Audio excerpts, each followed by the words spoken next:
What's going on there, YouTube, and welcome back to another comic book video.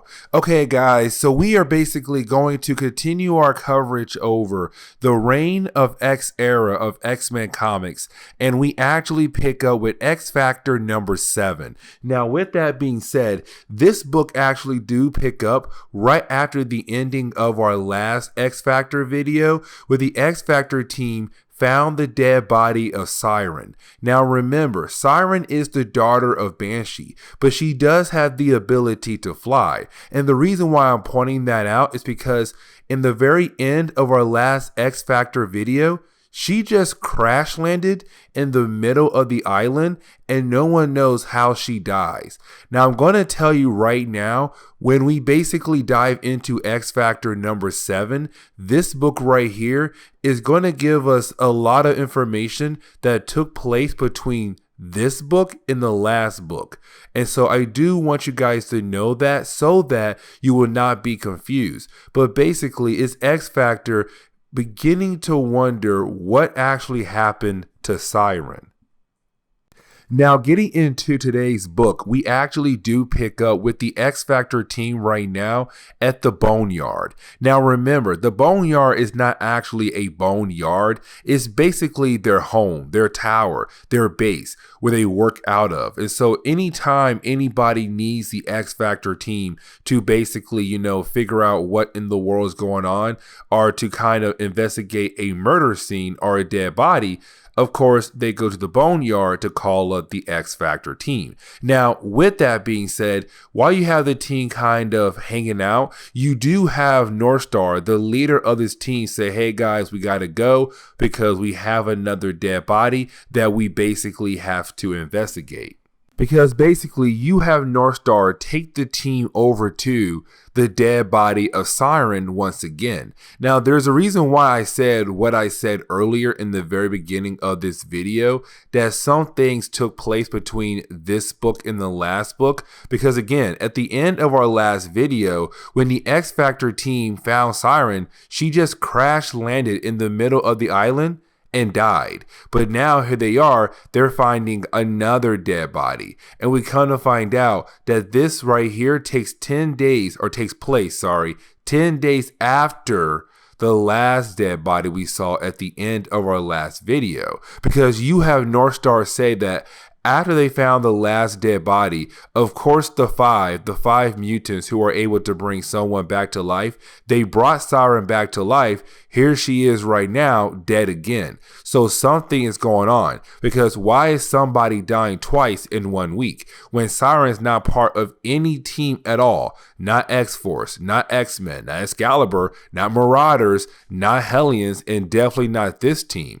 And so the question is right now, why is Siryn dying so much? Who killed her the first time and who killed her the second time? Now you do have the X Factor team being able to kind of investigate the area, look around, try to find some more clues to figure out what in the world is going on. But for right now, they don't have enough clues to go off of except what's on her body. And what I mean is that they're kind of able to detect different kinds of traces of different things on her dead body. Like, for example, dust, radiation, different things that don't really add up on why in the world they would be on her body. Also for Daken, the son of Wolverine, he was able to determine that her body smells like cold medicine, which is very weird as well. But either way, you do have the X Factor team say they're probably better off taking her dead body back to the Healing Gardens so that Dr. Reyes, of course a character we have seen in most of the X-Men books, can begin the process of actually examining the dead body to see what had actually killed Siryn. But again, the question is though, who is out there killing Siryn? Because now she had died twice. Now, of course, for Polaris, who is supposed to be a close friend of Siryn, is beginning to believe that Siryn may have lied to her on what actually has been going on in her life the last couple weeks. And so right now, you have X Factor wondering, is somebody actually out there killing Siryn, or is Siryn doing something to kill herself And the question is, why? And so right now, all they can do is just follow the clues and hopefully they can figure something out. And so then this actually leads into a very awkward conversation between Prodigy, Rachel Summers, and also Dr. Reyes.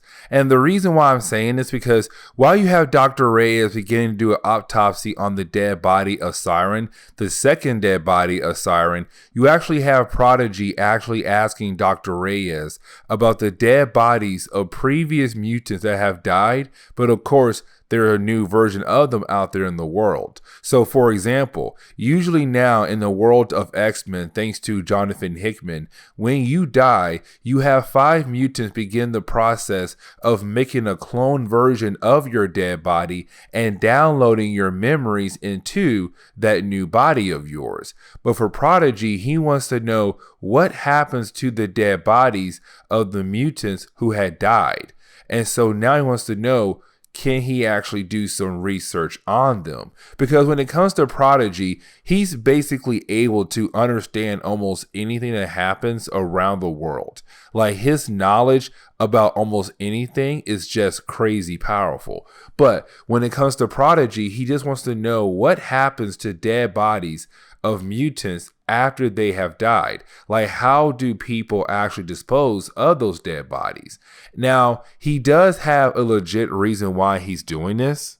And the reason why, because for Prodigy, he's hoping that if he's actually able to study all the different dead bodies of X-Men characters that have died ever since the beginning of Jonathan Hickman's work on the X-Men titles, then basically Prodigy will be able to get a better understanding on what actually happens to mutants when they die. So for example, if someone is stabbed, cut, or beat up, or possibly injured by some kind of poison, Prodigy will be able to actually figure out what killed that person at a better, faster rate. Because that's what Prodigy power does. He's able to understand and learn almost anything across the universe. And right now, he wants to learn how dead bodies actually work. Because if he's able to actually learn how dead bodies work, then that can help his team out, the X Factor team, down the road when they basically find another dead body. But of course, this is also Prodigy trying to figure out, if he does this, could it give him a better idea on what in the world is actually happening to Siryn? Because right now, Siryn dying is very weird. It's very unique. And how she's dying is also very unique. It wasn't like she was choked to death or some kind of shot, stab, or anything else. It's just like someone killed her and made her crash into the ground to basically kill her. And so this is Prodigy saying, if I'm able to actually study dead bodies and Siryn's dead body, I'll be able to figure out in the future what happened to them without actually bringing those dead bodies over to Dr. Reyes. But after that, you do have the X Factor team begin to interrogate Siryn, because of course she was brought back to life thanks to the 5 once again. But with her being alive again, you do have the X Factor team begin to basically interrogate her to hopefully figure out what in the world killed her. Why in the world has she been killed not once, but twice now? Now, when it comes to Siryn, she's trying to play it off. Like basically she made a mistake and that's how she died. But you have to remember, when it comes to Siryn, she's just like her father Banshee. She has the ability to fly. And so with somebody who has been flying for a very long time, even if made a mistake, you're still able to find a way out of that mistake to basically save your life. And so now the question is Siryn lying? Now Siryn is trying to play it off. Like again, I'm saying she's trying to play it off like she was drunk or possibly just made a mistake. But of course, you have every single member of the X Factor team that's able to basically detect a lie, tell us, the readers, that apparently when it comes to Siryn, she's lying about something. She knows something is wrong. Something's affecting her, which of course is making her die over and over again. But the question is though, what in the world is making her die over and over again? But either way though, you do kind of have Siryn just run out of the Boneyard because she's very upset with the X Factor team basically confronting her. Now, this is where we are going to wrap up today's video because you actually do have Polaris go outside to confront Siryn. Because remember what I said earlier, Polaris and Siryn, they're supposed to be good friends, but right now Siryn is hiding something from Polaris.